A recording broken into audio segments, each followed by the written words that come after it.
Alright guys, welcome back to the channel here. We're continuing on with the tutorials for the Boss GT-1000CORE here. And in this case, we are taking a look at the output select.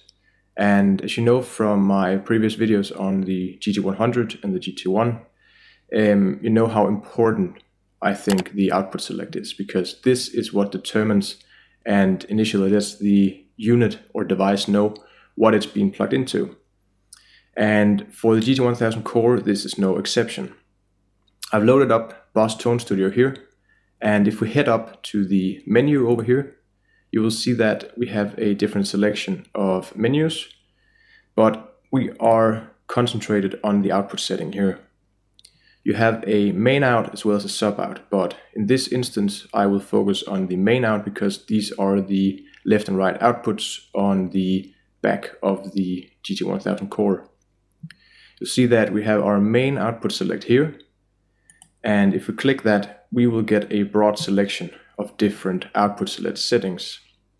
The first one being the line phones here, and you might think right off the bat, what is the difference between the line phones and the recording?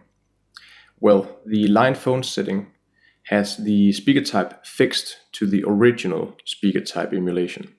So in that case, if you choose this one, you won't be able to switch between different preamp types. However, as I have set it here at recording, you will be able to get the same features as the line phones, but in this instance you will be able to access and change between the different speaker types.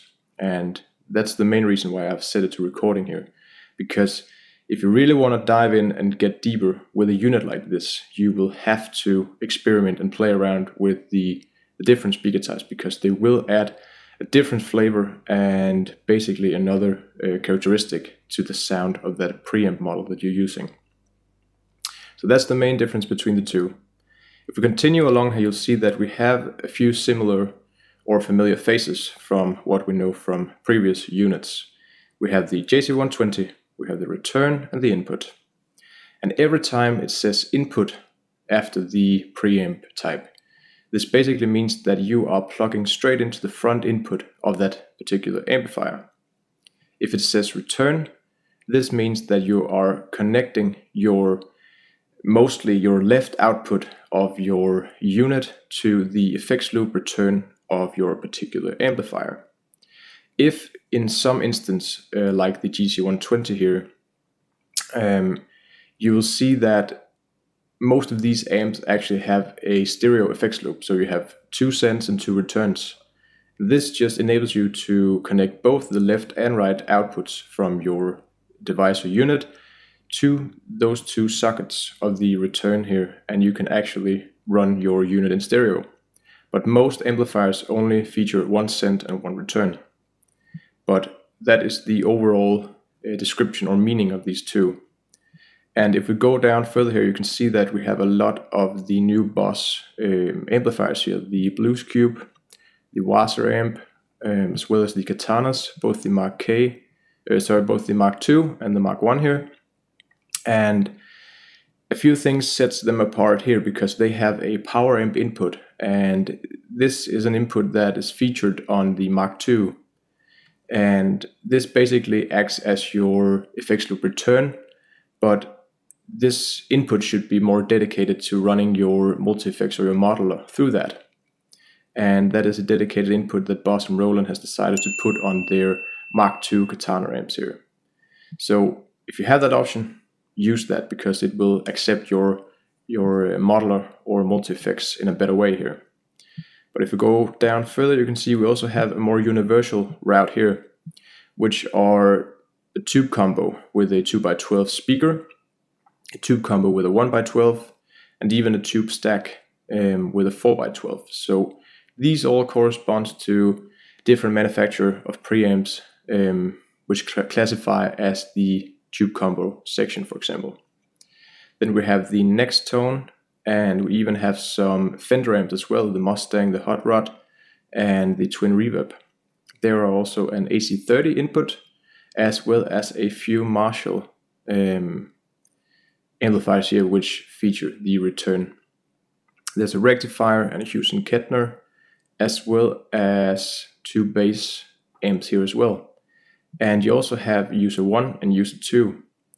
And if we take a quick look at the manual here, and we scroll down, you'll see that user 1, user 2, you can use a dedicated tool to download settings from the Boss website and add them to user 1 and user 2.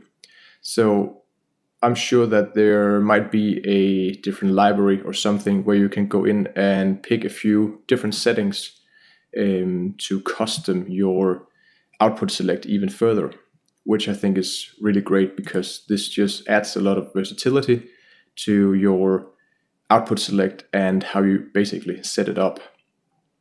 So with all of this set and all of this explained here, you are basically ready to go your next step in order to have your GT-1000CORE set up the proper way here. But as I've always mentioned, the output select is so important because this will determine how your unit functions, and it will also let it know what it's being plugged into. So never underestimate that. As well as in here, you also have your main out global EQ.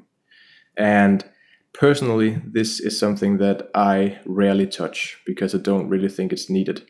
These parameters are set for a reason, and if you're happy with the results you're getting, leave them as default, because there are so many other options within the signal chain here. You have a different set of EQs and effects and compressors and whatnot, and you're able to sculpt your tone in a way that should really be redundant to go in and play within a global. I guess that if you're playing different venues where you just for some reason can't get things to sit right, this will be the situation to change or play around with the global EQ. But other than that, I don't really see the need to do that. So this was the output select for the GT-1000CORE here, and I hope you will find this helpful. If you have any questions or any comments, just leave them down below and I'll be happy to get back to you. As well as any requests on the GT-1000CORE here, I'll be happy to do so. And until next time, guys, I will see you in the next video. Have a good one.